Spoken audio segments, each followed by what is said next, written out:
Había doblado la bufanda 3 veces antes de guardarla en la caja. Lana suave azul claro, con pequeñas estrellas amarillas bordadas en los bordes. Emilio amaba las estrellas.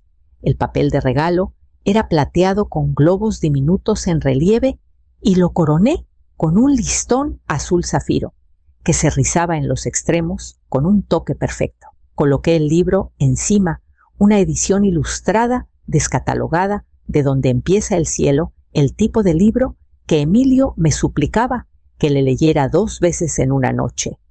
A un lado, el pastel de zanahoria se enfriaba en su contenedor receta de mi madre con ralladura de naranja y betún de queso crema decorado en pequeños remolinos como nubes. Salí antes del amanecer. Las carreteras aún estaban envueltas en neblina cuando crucé hacia el condado de Zapopan. No me importó el trayecto. El ritmo de las llantas me dio espacio para ensayar las palabras que esperaba salieran naturales. Feliz cumpleaños, Emilio. Te extrañé. ¿Todavía tienes los cohetes de juguete que armamos juntos? Clara me había mandado un mensaje con la hora y la dirección. Sin saludos cálidos, solo logística. La fiesta es a las 11. A Emilio ahora le gustan los camiones, sin puntos.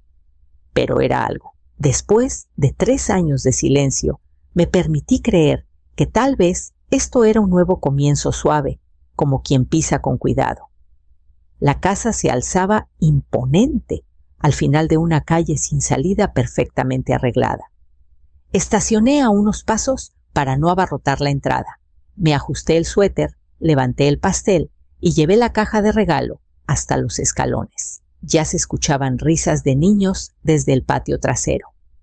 La puerta se abrió antes de que tocara 2 veces. Clara estaba ahí con una blusa blanca impecable, sosteniendo una copa de algo espumoso. Parpadeó sorprendida y luego recompuso su rostro en una sonrisa neutra. ¡Ay! ¡Hola, Amalia! Que amable de tu parte, pero la fiesta es solo para los amigos de la escuela de Emilio. Ajusté la caja en mis brazos. Traje su regalo y el pastel. Pensé que... Es una reunión pequeña, dijo rápido. Queremos mantenerlo sencillo. Tú entiendes. Detrás de ella apareció Rafael. No dijo nada. No me miró a los ojos. Solo se quedó ahí con una mano en el marco de la puerta como si fuera una barrera. Y en ese momento entendí exactamente dónde estaba parada. Regresé al coche, con los mismos pasos cuidadosos con los que había llegado, pero todo se sentía más pesado ahora. El pastel, el regalo, mis brazos. Mis manos comenzaron a temblar, pero no por la edad. Coloqué la caja con cuidado en el asiento del copiloto sobre una cobija doblada que traje para que no se moviera. Ahora se veía fuera de lugar, como algo olvidado en la estación de tren equivocada. Me senté detrás del volante sin encender el motor. Solo respiré. Las risas del patio trasero llegaban débilmente entre los árboles ligeras despreocupadas. Me pregunté si Emilio siquiera sabía que estuve ahí, si después preguntaría por la bufanda el libro, o si alguien mencionó el pastel. Después de unos minutos, arranqué. La carretera se sentía desconocida, aunque la había recorrido muchas veces cuando Rafael se mudó aquí. Cada cruce parecía igual, cada casa con setos perfectos y números de bronce que brillaban bajo el sol como armaduras pulidas. Apagué el GPS. No quería una ruta, solo quería distancia. En algún punto de la carretera, a Tlaquepaque, me detuve en un mirador de grava junto al río. El Lerma se extendía abajo, lento e indiferente. Salí y me senté en una banca bajo un mezquite desnudo y abrí el contenedor del pastel. El betún se había corrido un poco de un lado, pero aún se veía hermoso. Corté un cuadradito y lo comí con los dedos sin molestarme por un plato. El dulzor no me llegó del todo. Mastiqué, tragué y miré el agua. Hubo un tiempo en que creía que la familia era algo que se construía con esfuerzo. Uno llegaba, perdonaba, daba y daba confiando en que significaría algo. Pero hoy todo lo que sentía era el dolor sordo y deliberado de no ser deseada de una manera tan educada, tan completa. Envolví el resto del pastel y lo regresé al contenedor. Necesitaba volver a casa. Tenía un cajón etiquetado para Emilio, futuro y un espacio justo para una corona de cumpleaños que nunca se usó. No dormí esa noche. Herví agua para té 2 veces y nunca lo tomé. La casa estaba silenciosa como solo las casas viejas saben estarlo, madera, asentándose, tuberías, zumbando el tic-tac de un reloj que alguna vez estuvo en la habitación de Rafael cuando era niño. A las 3 de la mañana me levanté y fui al estudio. El archivero aún se atascaba en el segundo cajón. Tuve que jalarlo fuerte para sacar la carpeta marcada Emilio, Educación y Apoyo. La puse en el escritorio y me senté con la silla crujiendo bajo mi peso. Adentro estaban recibos, estados de cuenta, copias de transferencias, todo organizado, anotado. Lo empecé el día que Rafael llamó pidiendo ayuda con la colegiatura de Emilio. Solo por el semestre, dijo. El negocio de Clara estaba en un aprieto de liquidez y el kinder privado era caro. Claro, dije que sí. Siempre lo hacía. Pasé las páginas despacio, los números avanzando en columnas ordenadas. 2 años de colegiaturas pagadas directamente a la escuela, cuotas adicionales, materiales de arte, depósitos para programas de verano. Y luego cosas que no recordaba haber autorizado cargos en boutiques, servicios de spa, tiendas en línea, con carriolas importadas y cobijas de bebé de C2000. Una nota que escribí hace 6 meses se desprendió de la carpeta Clara, añadida como cofirmante. Rafael dijo que por eficiencia. Me recargué en la silla mirando el techo. Por eficiencia. Había pagado la educación temprana de Emilio, sí, pero ahora no estaba segura de cuánto de ese dinero llegó realmente a un salón de clases. Abrí mi laptop y entré a la cuenta. El saldo parpadeó en la pantalla más bajo de lo que esperaba. Mucho más bajo. Revisé el historial. Los retiros eran constantes. Predecibles. Como un ritmo al que había estado bailando sin darme cuenta de que era la única siguiendo el compás. Cerré la carpeta y me quedé en silencio, con las manos apoyadas en el escritorio. Todos esos años, documentando, ahorrando, dando, y de alguna manera me había convertido en nada más que una benefactora silenciosa. No una abuela, solo una cartera con letra. Por el pasillo, escuché el radiador viejo volver a la vida y recordé que mañana vendría Teresa. Ella sabría exactamente qué necesitaba hacer después. Teresa llegó poco después de las 9, con un termo de café y 2 cuernitos de almendra de la panadería en la calle Morelos. No preguntó qué pasaba, solo puso la bolsa en la mesa, sirvió café para las 2 y esperó mientras sacaba la carpeta. Leyó en silencio página por página, con los ojos entrecerrados. Cuando llegó al tercer estado de cuenta y vio el nombre de Clara en los retiros, soltó un bufido por la nariz. Esto no es solo aprovecharse, dijo. Es un robo envuelto en prepotencia. Asentí, aunque la palabra robo aún se sentía demasiado dura, demasiado fuerte. Era más fácil llamarlo ayuda, apoyo, amor en forma práctica. Tienes registros, dijo Teresa golpeando la carpeta, y todavía controlas la cuenta. Eso es algo. Nos quedamos un rato más sin comer. Miré el glaseado de azúcar en el cuernito y pensé en cada comida de la que me habían excluido fiestas cumpleaños, incluso domingos tranquilos cuando llevaba a Emilio pequeños rompecabezas en bolsitas. Todas esas invitaciones que nunca llegaron.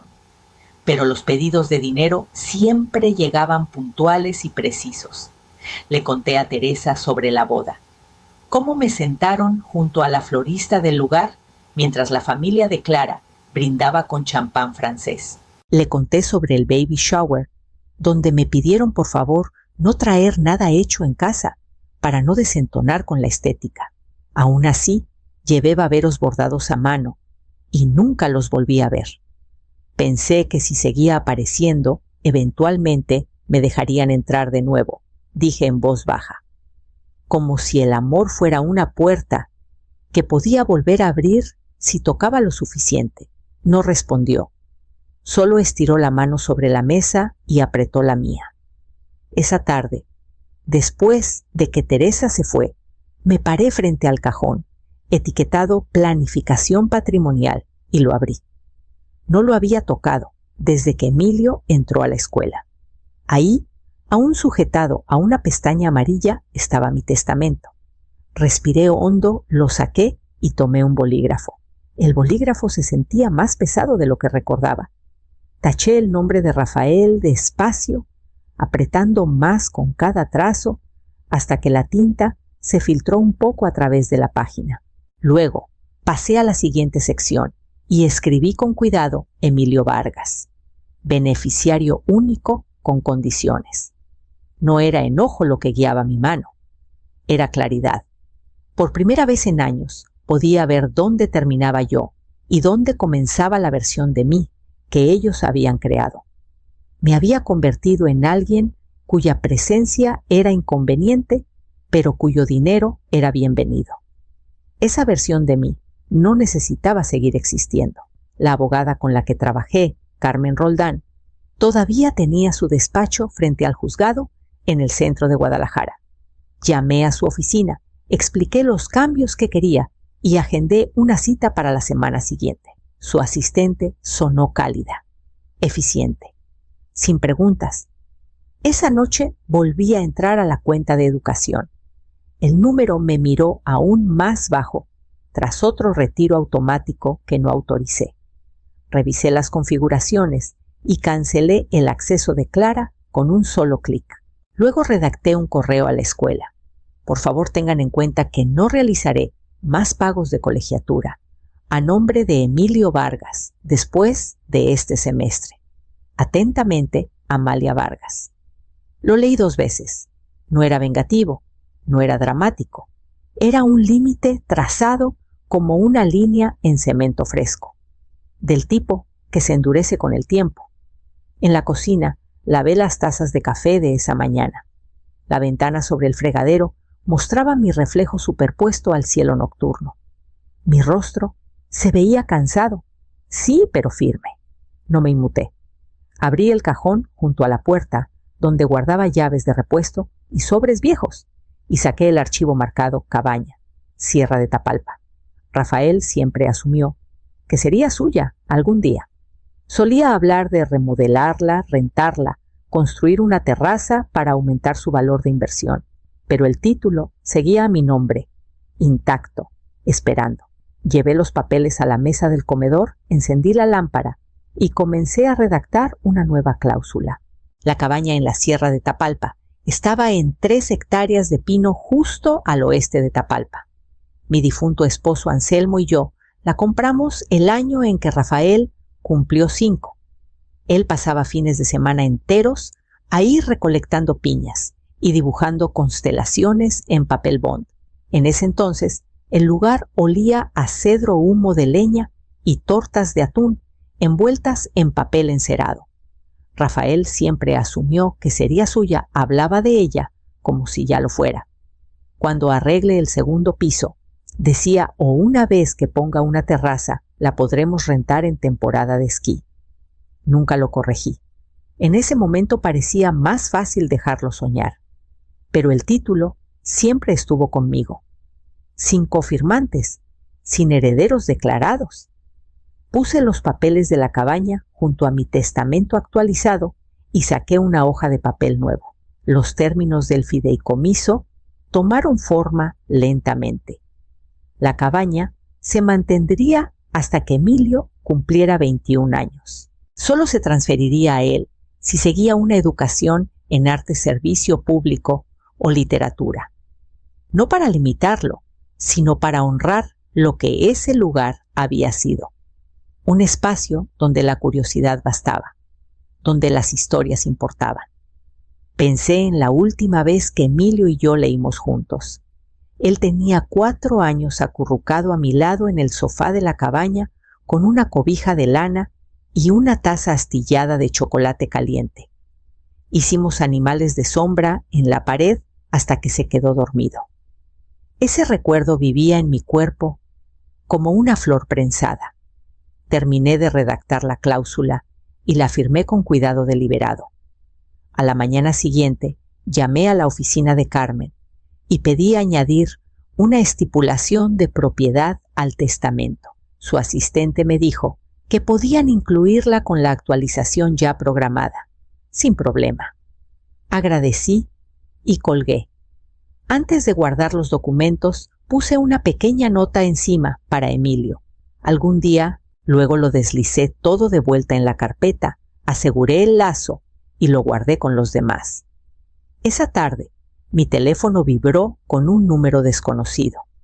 Lo dejé ir al buzón, pero algo me dijo que no sería la última vez que sonara. La primera llamada llegó 2 días después de que cancelé el acceso de Clara a la cuenta de educación. No reconocí el número, pero contesté por costumbre. Era Rafael, su voz tensa y cortante. Oye, mamá, solo para confirmar, ¿pasó algo con la colegiatura de Emilio? La escuela le mandó un correo a Clara. Dicen que el pago está retrasado. Mantuve mi tono firme. Informé a la escuela que no cubriré más pagos futuros. Supongo que ya lo saben. Hubo una pausa, una respiración superficial al otro lado. Ojalá nos hubieras dicho. Lo intenté, dije simplemente. De otras formas, durante mucho tiempo. Empezó a decir algo, pero colgué antes de escuchar cualquier justificación que hubiera ensayado. Después de eso, las llamadas no pararon. Clara dejó 2 mensajes de voz en un día, ambos cubiertos de una cortesía azucarada que apenas ocultaba la exigencia. Solo queremos hablar, dijo. Estamos del mismo lado. Incluso su madre llamó Graciela, aunque no tengo idea de cómo tuvo mi número. Dejó un mensaje sobre dinámicas familiares y cómo los errores se pueden resolver. Lo borré sin escuchar el final. Para el fin de semana los había bloqueado a todos. Mi teléfono se volvió misericordiosamente silencioso. No más pitidos ni vibraciones exigiendo que justificara mi decisión. El silencio se sentía como un paño limpio presionado contra una herida olvidada. Entonces llegó la carta. Un sobre color crema con marca de agua y formal de la escuela de Emilio. Una advertencia educada. La colegiatura no había sido recibida. La inscripción estaba en riesgo. Me senté en la mesa de la cocina y la leí 3 veces. Luego escribí una respuesta corta. Adjunté una copia del último pago que hice y añadí una nota al final. Por favor, dirijan la correspondencia futura a los padres. Mi apoyo ha concluido. La envié esa tarde. De regreso de la oficina de correos, pasé por la florería que había hecho los arreglos para la boda de Rafael y Clara. La misma florería que una vez me dijo en voz baja que fui la única madre del novio en devolver personalmente los floreros. Llegaron un domingo por la mañana sin avisar. Acababa de doblar la ropa cuando vi sus autos, afuera el sedán plateado de Rafael y a un lado la camioneta negra de Clara. Ambos estacionados muy cerca de la banqueta como si no pudieran esperar para entrar. No me molesté en arreglarme el cabello. Abrí la puerta y los dejé pasar, haciéndome a un lado sin decir nada. Clara estaba vestida como si tuviera otro compromiso impecable y compuesta. Rafael se veía cansado, menos pulido de lo usual, aunque la frustración en sus ojos no se había apagado. No tenías que cortarnos así, dijo antes de que la puerta siquiera se cerrara. Si había un problema, podíamos haberlo solucionado. Caminé a la mesa del comedor y abrí la carpeta que había preparado. Deslicé el montón de papeles hacia ellos, registros bancarios, bitácoras, de pagos, correos impresos. Todo etiquetado, fechado, resaltado. Esto es todo lo que he aportado en los últimos 4 años. línea por línea. No lo guardé para probar nada, pero ahora me doy cuenta de que necesitaba el registro para mí. Rafael echó un vistazo a la primera página. Sus labios se abrieron, luego se cerraron. Clara cruzó los brazos. Tú decidiste dar ese dinero, Amalia. Nadie te obligó. Y ahora estás castigando a Emilio para probar algo. No lo estoy castigando, dije. Estoy protegiendo lo poco que me queda de dignidad. Ella soltó una risita. Esto no es por dignidad, es por control. La miré luego a Rafael. Es por ser borrada silenciosamente. Y decidir que eso no continúe. Rafael bajó la mirada. Tú importas, dijo apenas audible. Entonces, ¿por qué no evitaste que me echaran en la puerta? No tuvo respuesta. Clara tomó su bolsa. Lo resolveremos nosotros mismos, asentí una vez. Bien, cuando se dieron la vuelta para irse, Rafael dudó en el umbral. Por un momento pareció el niño que se dormía en mi hombro, después de leer sobre planetas zorros y lunas azotadas por el viento. Pero no dijo nada, y cerré la puerta tras ellos con manos firmes. Los días siguientes fueron silenciosos de una manera que no había experimentado en años. Sin llamadas, sin invitaciones vagas con condiciones tácitas, sin emergencias repentinas que requerían transferencias. Despertaba cada mañana con la extraña sensación de que nadie esperaba nada de mí. Limpié la habitación de huéspedes, aunque nadie vendría. Abrí las ventanas del ático para dejar entrar aire fresco. Encontré la caja de lápices de acuarela guardada al fondo del closet, la que no había tocado desde antes de que naciera Emilio. Una tarde caminé al centro y visité la librería de segunda mano. Tenían un ejemplar de Cuentos del Árbol Plateado, uno de los favoritos de Rafael cuando era niño. Lo compré y lo puse en el estante del pasillo, junto a una foto pequeña de Anselmo sosteniendo a Rafael en la nieve fuera de la cabaña. Sus mejillas estaban rojas por el frío. Ambos sonreían. Esa semana llegó una carta. El sobre era rosa claro, un poco manchado en las esquinas. Adentro había una hoja de papel rayado, cubierta de marcador morado, con letras desiguales y faltas de ortografía. Querida abue, te extraño. Mamá dice que ahora eres mala, pero no creo eso. Me gustaron las estrellas que dibujaste y el libro del Tortuga. ¿Sigues dibujando? Con cariño, Emilio. Me senté en la mesa de la cocina, sosteniéndola por mucho tiempo, con el dolor en el pecho, extendiéndose lentamente. No lloré. No del todo. Pero sentí algo suavizarse en mí como nieve que empieza a soltarse de los aleros. Esa noche le respondí. No mencioné a Clara. No hablé de nada que pudiera ser tergiversado después. Solo le conté a Emilio sobre una pintura que había comenzado una cabaña en una colina con un cielo lleno de estrellas. Incluí un pequeño dibujo a lápiz en la esquina, una tortuga con un telescopio en el lomo. Antes de cerrar el sobre, añadí una línea en letra pequeña bajo el dibujo. A veces las mejores historias esperan calladitas hasta que alguien regresa a leerlas. Enmarqué la carta de Emilio y la colgué junto a la mesa del recibidor, justo debajo de la acuarela estrecha que terminé la semana anterior. Era una escena de memoria, no de referencia, una mesa puesta para un cumpleaños, una silla ligeramente corrida, un regalo aún sin abrir debajo. La titulé No invitada. No era amarga, solo callada, como el silencio que sigue a una puerta cerrada de golpe cuando nadie regresa a ver. La transferencia para la beca se completó 2 días después. Recibí una carta de agradecimiento de la administradora de la fundación, junto con una foto de la primera beneficiaria, una adolescente de Mazamitla, aceptada en un programa de artes de verano al que no se había atrevido a postularse antes. Imprimí el correo y lo guardé al final de mi diario. El dinero que una vez destiné para la colegiatura de Emilio, para los pedidos de Clara, para las obligaciones de Rafael, lo redirigí a algo que nadie pudiera mal usar. Creé un pequeño fondo a nombre de Anselmo justo lo suficiente para darle a otro niño lo que Rafael alguna vez tuvo: un espacio propio y alguien que creyera que valía la pena invertir en él. Carmen llamó para confirmar que el testamento actualizado estaba finalizado. Le pedí que incluyera una cláusula más. La cabaña de la Sierra de Tapalpa se ofrecería a Emilio, pero no antes de que cumpliera 25 años. Y solo si él mismo la pedía. Nadie más podía hablar por él. Esa noche me senté en el porche con una taza de té y vi el viento mover los árboles. No me sentía triunfante, pero me sentía en paz. No estaba esperando llamadas que no llegarían. No estaba reservando un lugar en una historia de la que ya me habían borrado. Entré, puse la taza en el fregadero y apagué la luz de la cocina.